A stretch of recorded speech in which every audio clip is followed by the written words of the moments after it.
Morning student, मैं निकुसा आप लोगों का स्वागत करती हूँ यूट्यूब चैनल एसर क्लासेस में। आज मैं झारखंड के चतरा जिला को लेकर के आई हूँ और यह चतरा जिला आपके उत्तरी छोटा नागपुर के परमंडल में है। और इसका गठन कब हुआ है? 29 मई 1991 में, और यह हजारीबाग से अलग हुआ है। इसका मुख्य रूप से यह कहेंगे ये जो चतरा है वो आपका छोटा नागपुर का द्वार कहलाता है। क्षेत्रफल 3706 किलोमीटर है। जनसंख्या का घनत्व 280 है, जो कि काफी कम है। झारखंड का यह सबसे छोटा संसदीय क्षेत्र, ये एक इम्पोर्टेंट बात है कि यह सबसे छोटा संसदीय क्षेत्र है। वन क्षेत्रफल 47.72% है, जो कि दूसरे स्थान पर है। सीमाएं देखेंगे तो झारखंड की सीमाएं को बनाने के लिए थोड़ा 5 फूल की पत्ती को ले लीजिए। 4 झारखंड का जिला, 1 बिहार का जिला। पलामू, लतेहार, रांची, हजारीबाग, ये 4 झारखंड के जिले, और गया जो है आपका बिहार का जिला है। अनुमंडल की संख्या 2 है, जो चतरा और सिमरिया है। प्रखंड इसके 12 है, तो चतरा सिमरिया को यहीं से ले लीजिए। लावालोग अभ्यारण्य जो कि काफी महत्वपूर्ण है। इटखोरी, मयूरहंड, पथलगढ़ा, कुंडा, टंडवा, प्रतापपुर, गिद्धौर, हंटरगंज, वही नारायणपुर कहते हैं, और कानाचंडी। तो यहाँ पे चतरा, सिमरा, लावालोंग, इटखोरी के बाद हंड हंड करके आप मयूरहंड, पथलगढ़ा, कुंडा, टंडवा, ये 4 और याद हो जाएंगे, यानी 8, यानी 4 पर और फोकस देना होगा। नदियां यहाँ पे दामोदर, गेरुआ, महाने, निरंजनी, बलबल और बक्सा है। इस संग से बक्सा देखिए एक वर्ड है, तो लगेगा नहीं कि ये नदी है, लेकिन यहाँ पे एक बक्सा नदी भी है। विधानसभा की संख्या यहाँ 5 है, उसमें चतरा और सिमारिया जो कि तीनों में कॉमन है, फिर पांकी, लतेहार और मनिका है। उसके बाद खनिज में देखिए, चतरा खनिज में भी काफी प्रचुर मात्रा में कोयला, अब्रक और चूना पत्थर। मिट्टी यहाँ पे मुख्य रूप से लाल मिट्टी रहती है, और लाल मिट्टी ही है, और यहाँ के लोग काफी मेहनती और कृषक हैं, और मक्का, धान, गेहूं आदि जैसे फसलें भी उगाते हैं। शहीद स्मारक इसका ये मेन पॉइंट है। क्वेश्चन पूछा जा सकता है कि प्रथम स्वतंत्रता सेनानी का कहाँ शहीद स्मारक बना हुआ है, तो वो आपके चतरा में है। और कब? 1963 में। कहाँ बना है? तो मंगल तालाब के बगल में बना है। और 1976 में इसी में यही चतरा, ये जो शहीद स्मारक बने उसमें जो है अभिलेख को उत्कीर्ण किया गया। किस अभिलेख को? तो जो चतरा के युद्ध हुए उसके बारे में, और सूबेदार जयमंगल पांडे और नादिर अली की शहादत का जिक्र उसमें किया गया है, जो कि 2 अक्टूबर 1857 में शहीद हुए थे। प्रमुख व्यक्ति और भी है, अमर स्वतंत्रता सेनानी और बाबूराव नारायण सिंह जैसे भी व्यक्ति का जन्म इसी चतरा जगह में हुआ है। जलप्रपात में दह याद करना होगा, केरी दाह, मालू दाह। उसके बाद गोवा नहीं जाना है, गोवा स्टेट नहीं जाना, गोवा जलप्रपात जाना है तो चतरा ही पहुंचना होगा। और तमाशा दिखाना है तो वो भी चतरा ही देखना होगा। तो यानी गोवा में जाइए और तमाशा देखिए, यानी गोवा जलप्रपात और तमासिन जलप्रपात। गर्म जलकुंड है, जिसे द्वारी जलकुंड कहते हैं। ऐसे भी कहते हैं कि चतरा का द्वार, ये छोटा नागपुर का द्वार कौन है? तो चतरा है। तो याद रखिएगा, यहाँ द्वारी जलकुंड है, और यहाँ की जो पानी है वो हमेशा खौलते रहती है, तो इसे बलबल द्वारी के नाम से भी जाना जाता है। और ये काफी बहुत इस पानी का प्रयोग जो है चर्म रोग के लिए भी किया जाता है। यहाँ दूर दूर से लोग नहाने आते हैं, और यहाँ डुबकी लगाने से कहा जाता है कि इसके चर्म रोग काफी कम हो जाते हैं।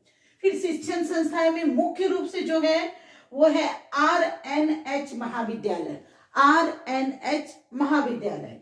उसके बाद कुछ ऐतिहासिक तत्व में सबसे जो महत्वपूर्ण है वो है प्रतापपुर प्रखंड। यहाँ पे कुंपा किला है, जो कि मुगल कालीन का निर्माण माना जाता है।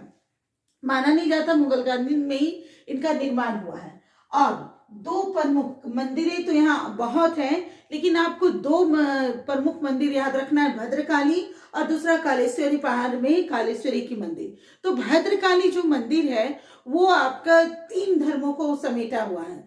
तो सबसे पहले भद्रकाली के बारे में जान ले। तो भद्रकाली की जो काली जी की मूर्ति बनी है वो एक ही शिलाखंड से बनी है, और उसकी ऊंचाई 4.5 लंबी है और 2.5 चौड़ी है। 4.5 लंबी, 2.5 चौड़ी। और ये जो कहा जैसे भद्रकाली है, इसको भदोली माता भी बोला जाता है। क्यों भाई? तो भदोली गांव में है, ये है भदोली गांव इटखोरी, भद्रकाली इटखोरी भदोली गांव चतरा में आपका ये है। एक ही शिलाखंड में बना हुआ है, 4.5 2.5 चौड़ी। और महेंद्र पाल द्वितीय जो पाल के शासक थे उन्होंने इसको बनाया। और इसी के परिसर में बौद्ध स्तूप है और बौद्ध स्तूप है। और यहाँ पे त्रामपत्र मिले हैं जिसमें जैन धर्म के शीतलनाथ, आदि शीतलनाथ के बारे में जानकारी मिलती है। उसके बाद उसी तरह यहाँ 3 संगम है, बौद्ध जैन हिंदू। ठीक उसी तरह कालेश्वरी पहाड़ी, वहां पे भी 3 संगम मिलेंगे। कालेश्वरी पहाड़ी का जो ऊंचाई है वो 1575 है, 1575 फीट इसकी ऊंचाई है। इसमें भी हिंदू जैन और बौद्ध तीनों धर्म के सनातन यहाँ मिल रहे हैं आपके। तो हिंदू में कालेश्वरी मंदिर है और बुद्ध की ध्यान मगन मुद्रा में ये प्रतिमा बनाई गई है। और जो प्रतिमा है तो यहाँ बुद्ध लोग भी आते हैं। जब यहाँ लोग बुद्ध एंट्री करते हैं, आते हैं, तो वो कालेश्वरी मंदिर जाते हैं, लेकिन उनकी मान्यता है कि ये हमारी तारा देवी माता है। और उसके बाद यहाँ पे महत्वपूर्ण ये भी है कि जैन का भी है। तो जैन में क्या है? तो 9वें तीर्थंकर, 10वें तीर्थंकर और 23वें तीर्थंकर के बारे में जानकारी मिलती है। यहाँ पे किसी ने तपस्या किया है तो किसी के पद चिन्ह है, और इसे पार्श्वनाथ के यहाँ पद चिन्ह है। और उसके अलावा जो जीन सेन जिन्होंने जैन की जो प्रमुख पुस्तिका ग्रंथ को लिखा है वो भी यहीं पे आके तपस्या किए थे। इस तरह से जो चतरा प्रमुख रूप से 2-4 बातों के लिए काफी महत्वपूर्ण है, सिर्फ हम लोग उसी को जानेंगे।